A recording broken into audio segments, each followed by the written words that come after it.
ലെബനനിലെ തെരുവുകളിൽ അതിഭീകരമായ കാഴ്ചയാണ് കഴിഞ്ഞ ദിവസങ്ങൾ കാണാൻ കഴിയുന്നത്.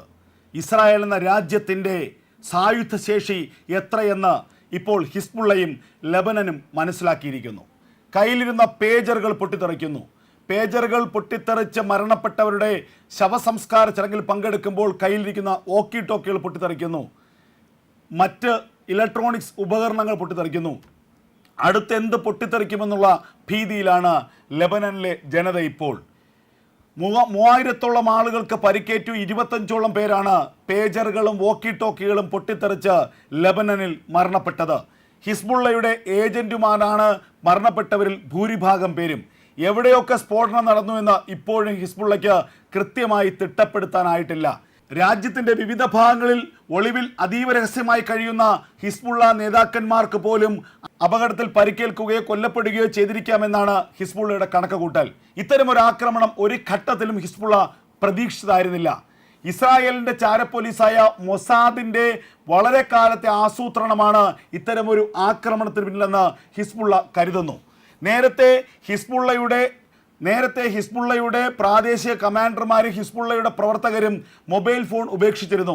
ഹിസ്ബുള്ള തലവൻ ഹസൻ നസറുള്ളയുടെ പ്രത്യേക നിർദ്ദേശത്തിൻ്റെ അടിസ്ഥാനത്തിലാണ് മൊബൈൽ ഫോണുകൾ പൂർണ്ണമായും ഹിസ്ബുള്ളയുടെ ഭീകരവാദികൾ ഉപേക്ഷിച്ചത്.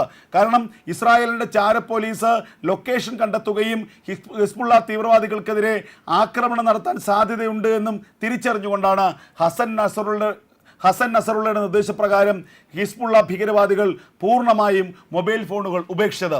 പിന്നീട് പേജറുകൾ ഉപയോഗിക്കാനുള്ള നിർദ്ദേശമുണ്ടായി. അങ്ങനെ ഗോൾഡ് അപ്പോളോ എന്ന തായ്വാൻ കമ്പനിയിൽ നിന്ന് 5000-ഓളം പേജറുകളാണ് ഹിസ്ബുള്ള വാങ്ങിയത്.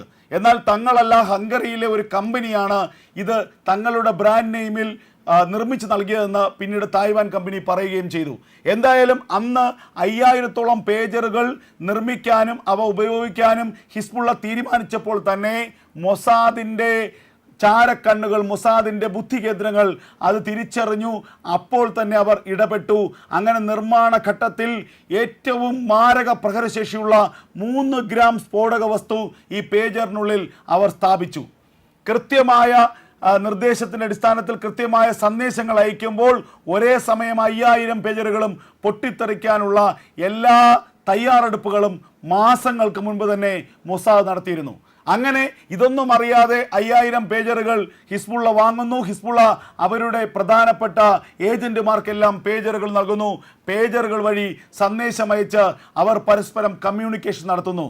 അപ്പോഴാണ് ഇസ്രായേലിനെതിരെ യുദ്ധപ്രഖ്യാപനം ഹിസ്ബുള്ള നടത്തുന്നത്. ഇസ്രായേലിനെതിരെ പലതവണ റോക്കറ്റ് ആക്രമണം ഉണ്ടാകുന്നു.